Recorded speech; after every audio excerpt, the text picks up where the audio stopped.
Hi everyone, welcome to Table for Two. I'm Onezie. And I'm the Elusive Bigfoot. Today we're continuing our trek through the alphabet, discussing our games that start with the letter W. W is the letter today. So these are games that we have either owned or have owned in the past. And there's something about it that really stands out to us, which is why we want to recommend this particular game to you. We're not going to be doing expansions at this point. We will be doing this in a later video. And we're going to be grouping like games together. So like all the villainouses are together, all of the fluxes are together, and so on. All right? All right. All right, so why don't you start us off? All right, we're on W. Mm-hmm. And the first one I'd like to talk about is a game I discovered recently, even though I guess it's an older-ish game. Oh. And it's World's Fair 1893. Oh, that's such a great game. Is that on your list? No, it almost was. It should be on your list. It should be. Okay, World's Fair 1893, not 1983. No, not 1983. 1893. So that'd be like a headbanger game, right? Right. So this is a game of worker placement where you're trying to gain influence about what is going to be presented at the World's Fair in Chicago in 1893. So each turn you put they're not quite meeples, your influencers out there, your, I don't know what to call them. Your markers? Yeah, your markers, your people, right? And they're going to lobby for certain things. So you put them out on the board in a certain area, arts, science, literature, agriculture, stuff like that.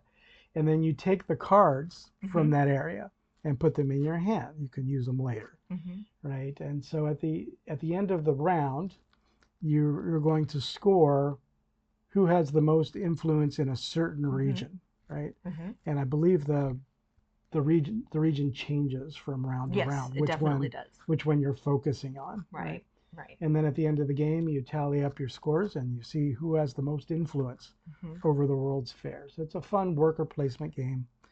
I recommend it highly. I like this game because it actually it references real World's Fair innovations that came out during that time, because that was a really amazing time, you know, when things were just starting to be invented, things were coming forward. So having the World's Fair, I think it was in Chicago. That, you know, you'll get to see some real life people, you know, mentioned, as well as, like I said, some of the displays that were going on. You get to learn a little bit about that in the flavor text. All right. What's your game? So one of my first ones that, oh gosh, I have some really good ones here that I want to bring up is Welcome To. That was the next one on my list. Very nice. So Welcome To, they have different kind of versions. Welcome to your neighborhood. Welcome to the moon. Welcome to, you know, your zombie neighborhood. Welcome to your zombie apocalypse. Yeah, they have different versions. So we like to bring them out during different holidays. We have one for Easter, one for Halloween, one for the summer. Oh, that's the ice cream truck. But they all play slightly different. The Welcome to the Moon is the one that's more like a campaign game, and it progresses. So one thing that I like that we have on this, so it's played with cards. It's a flip and write. You get an address and you get an attribute. So you're looking to, where can I place this address in numerical order? And what attribute do I want to mark off? Do I mark it off that it has a park or a pool? Or do I need a fence because I need 3 houses in a row? Different things are going to happen, and you're just trying to score the most points. Right, so you're limited in the way that you can write, and that you have to go in numerical order. You must. So unless you have a special you can't put a 10 before a 6 or something, like, you know, you've got to go low numbers on the left side and high numbers on the right side. Right. But there are special abilities that will allow you to duplicate a number or to create something new in a different spot. So. Right, and I'm trying to remember, I think the name of the very base game is just Welcome To. I think it's Welcome to Your Neighborhood. Welcome to Your Perfect Neighborhood, or something like that. I think it's that's the one to start with. It sort of teaches you the mechanics of how to flip and write and do the game. And all the other versions are based on that kind of mechanic. The one thing that I like about the other versions that we have, they're actually on dry erase boards. So it's really easy to invite a whole bunch of people to play. The other thing I would say is I tried to play Welcome to, I think we tried to do this together at a convention, and it was an open game. And I think I spent the first hour and a half trying to organize it and figure out where we were supposed to start because you have to start with the base core information and then it adds on. After that, we tried to play it, I just gave up. I'm like, I'm sure I will like this, but I'm not going to do this here. We need to get a brand new game so that things aren't open and all mixed up and then it'll be easier to figure out. And so we did get it, and it's such a fun game. That was the Welcome to the Moon. Yeah, Welcome to the Moon. That's the most complicated one. Right. Well, it's the campaign one, and it does progress harder and harder. Okay. All right. Welcome to.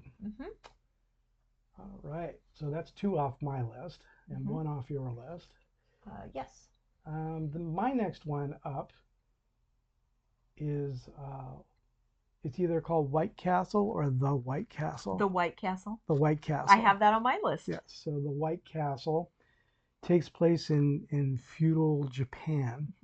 And it's a worker placement game. Each player plays a clan of people, and you're trying to gain influence with the emperor and climb up the levels of the White Castle. So each time you play your turn, you take a die. It's a die drafting game. It's a dice drafting game, and you take a die, and depending on which end of the bridge you take it off of, different things happen. Depending on which bridge you take it off of, that determines how and where you can play it. And you try to move your workers up levels in the castle to gain more influence. You want to unlock more workers, like a lot of worker placement games. It helps to have more workers. Instead of doing the courtesan socialite kind of working your way up the court kind of thing, you can also go the military route and show military success. There are a few towns you can take over or something like that on that area of the board. But this is a beautiful game. You get to do cards, you get to do dice, you get to do engine building, because the more cards you get, when you take the lantern action, if you've got a ton of cards, you can do a ton of things. So anyway, The White Castle. The White Castle. I'll stop talking about it now. It's white. It's actually based on a real place. One thing that I really love about this game is the strategy that's built around it. It's a pretty, the game isn't hard to understand. I'm sorry if you can hear that car where there's some honking outside. One thing that I really love about this is it doesn't, let me see, how do I say this? It works better to have a varied strategy rather than one single thing you want to do. Because if you focus on only one thing, then you miss out on a whole bunch of things that you need for points that will help you kind of chain things together and get more points. So, such a fun game. Highly recommend getting The White Castle. The White Castle. All right. Should I go next? You should go next. All right. The next game I want to talk about is a game that we got last year, and it's a rondelle type of game. Oh, I know what you're going to mention. Do you now? And it's based on a comic book, and it is so much fun. It is Weird Wood Manor. Is that the one you thought I was going to do? Yep. So what you're going to do is your characters are going to enter these different sections of a board, and the rondelle is going to change. It will turn, and then different openings in the walls will appear, and you can either go forward or you might be caught, and then the monster will come after you. So you are trying to get to the center. It is so much fun. I don't think it was it co-op? Oh, it was co-op, wasn't it? It was, of course, it's co-op. When you first look at the game, you're like, wow, there's a lot of pieces here. There is a lot of game board. But the game goes so fast once you get into the middle of it. So what did you like about it? Well, like you mentioned, the rondelles, it has an interesting mechanic on the passage of time. Oh, yes. Depending on what action you take, it takes a little bit of time or it takes a lot of time. Yeah, and that influences what choices you want to make for what type of actions you also want to take. If you run out of time, then you lose the game. So you don't want to go too fast or try too many things. Why are you doing that? You have to pace yourself and just do the small thing before you do the big thing. Yeah, and the rondelles kind of turn each other too, almost like a clock. as I recalled. So Yeah, you move one. They're like gears. they're So gears. you move one way, and the other one moves the other way, Yeah. and you don't know where you're going to end up Yeah. exactly. Okay. Weird Wood Manor. Weird Wood. I have 2 things left. I do too have 2 things left. All right, why don't you go next? All right. It's tough to choose a number 2 when so many games are good. Well, they're not really in numerical order, just This the is last true. one. This is true. But my next one I want to talk about is Wonderland's War. That is my number 1 game. Okay, so I beat you to it. Yeah, you did. It's all right. So Wonderland's War, firstly, is a huge game. It takes up the whole table and maybe a little bit of another table. Yeah. It's a lot of game. So just to explain what he's talking about is when we set up the game, we use the whole game table, but then we have a rolling cart and a chair where we have extra pieces laying out because there's just no room to put everything. Right, and so Wonderland's War, like the title suggests, it's based on Alice in Wonderland. And the cool thing I think about it is that it's actually like 2 games. There's 2 phases to it. There's a tea party phase, and then there's a warring phase, the Wonderland's War phase. Right? So in the tea party, you're going around the tea table track, collecting your resources and like buffing up your characters and getting allies and placing your armies out in the different regions of the Wonderland.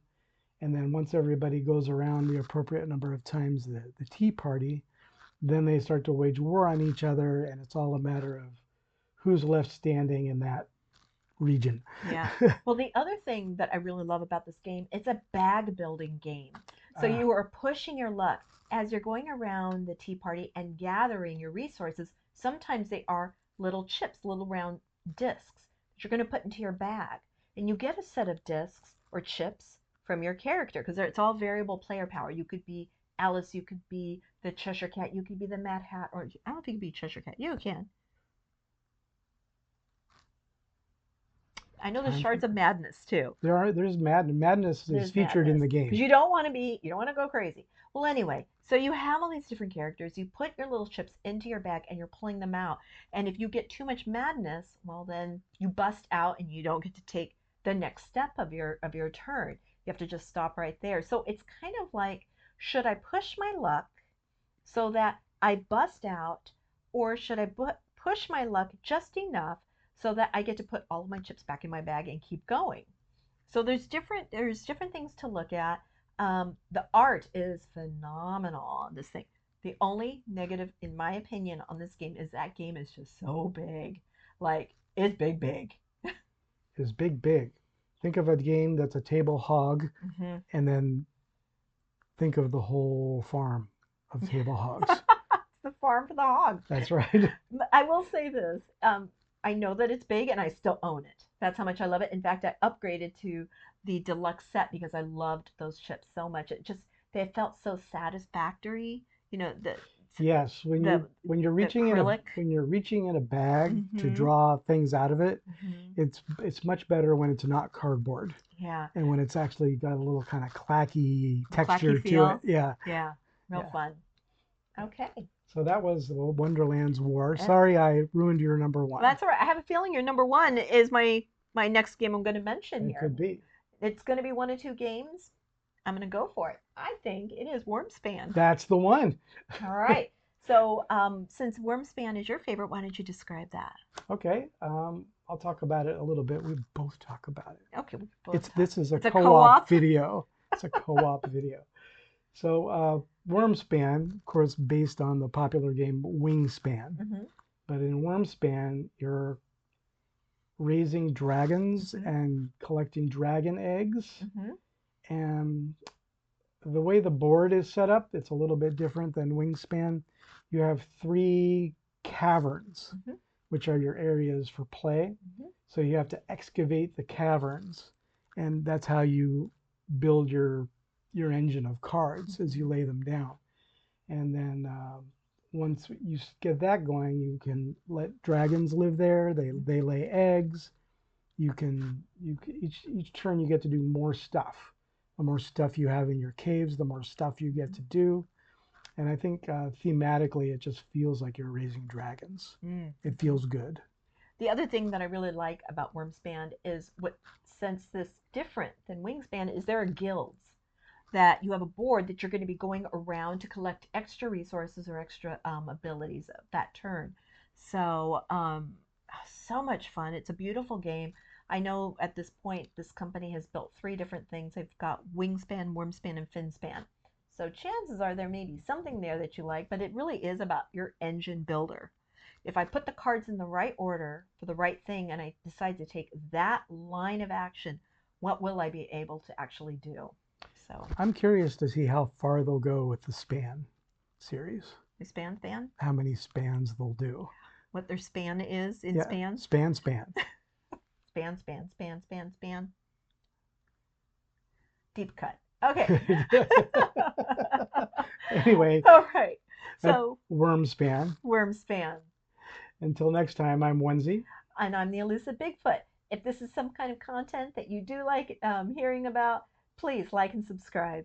Thanks so much. Bye bye.